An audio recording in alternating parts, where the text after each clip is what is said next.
A very good evening and welcome to The Bottom Line, a wrap of some of your top business news stories of the day. My name is Nzinga Kunta and we begin as usual with our number of the day. So today our number is not quite a number, but it is very significant. It's BA1, which is the rating that credit ratings agency Moody's has assigned to the Land Bank. This rating means that the bank is rated below investment grade or junk status with a negative outlook.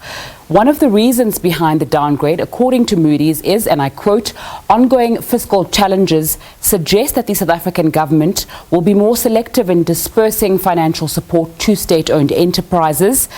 The negative outlook is attributed to the capacity of the South African government, with the ratings agency saying there's a very real risk that the government will not succeed in arresting the deterioration of its finances and the lack of a permanent CEO at the bank.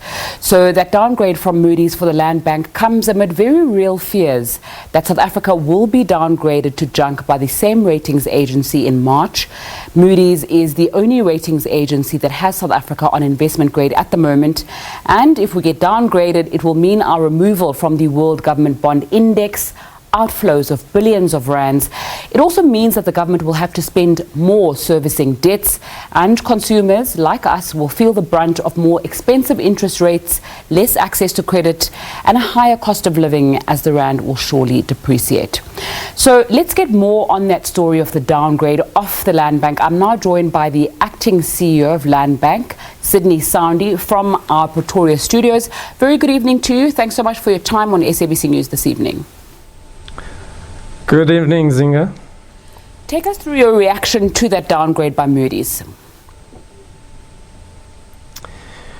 Well, I think it's important to give context to how Moody's came to the conclusions that they came to.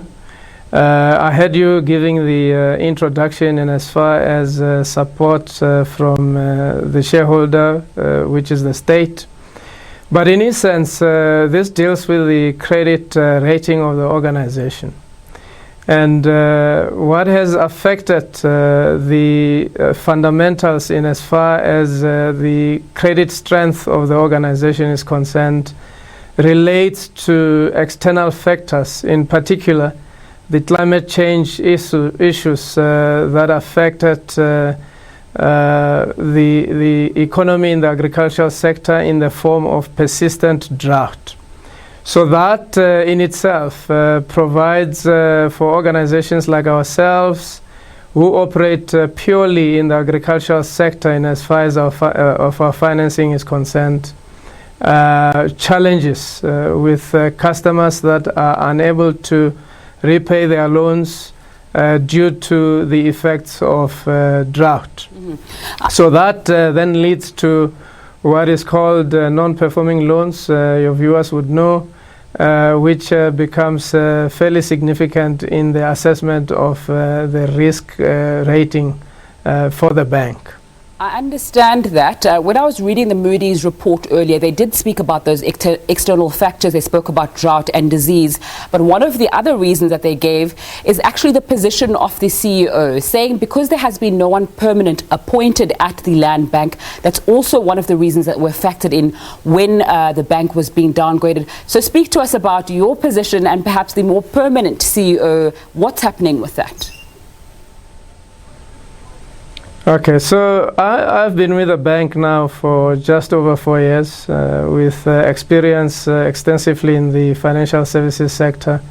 The Land Bank executive is quite an experienced executive, and in as far as the replacement of the permanent CEO is concerned, information is that sufficient progress has been made.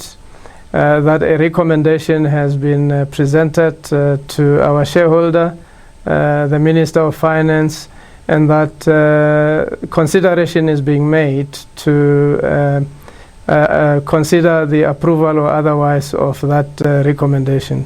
So in essence, we think that we are at a very advanced stage and that aspect is going to be addressed soon.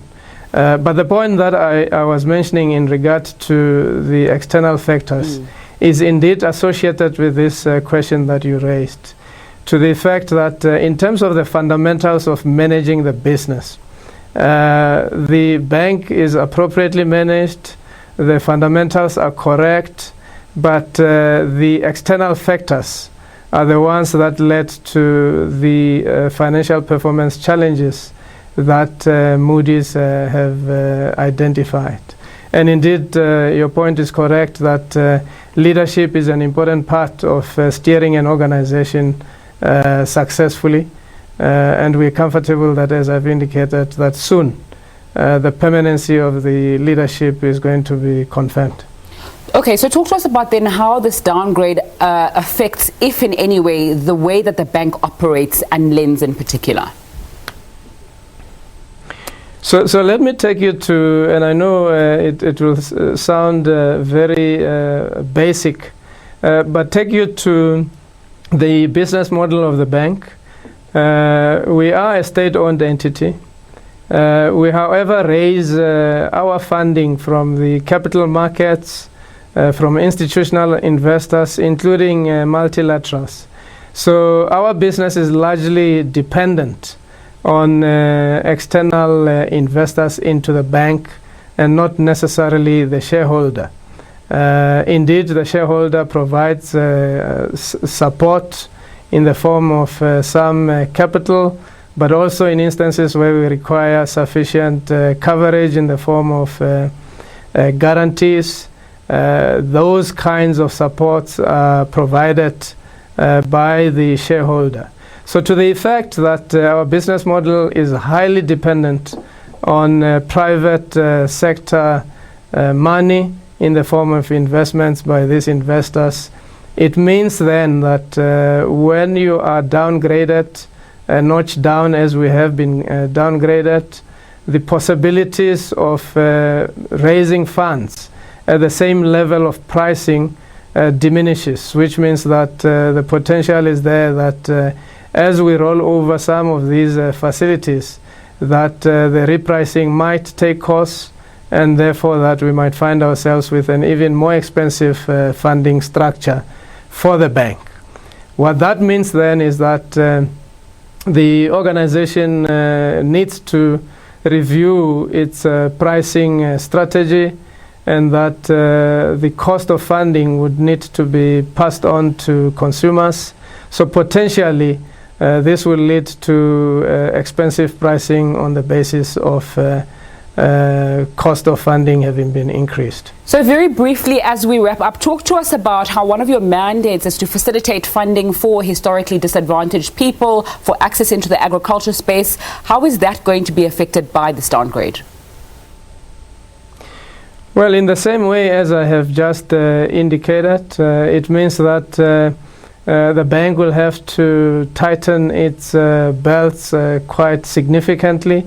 And as a result, it means that some of the assistance that we would get in collaborating with sister organizations in the state, for example, institutions like the Jobs Fund and the Department of Agriculture, Land Reform and Rural Development, in the form of contributions towards some form of subsidy or grants that can assist us to leverage both the funding that we get from the capital markets, together with some soft funding from our sister departments, that then assist us to blend appropriately in order to price these emerging black farmers at an appropriate level.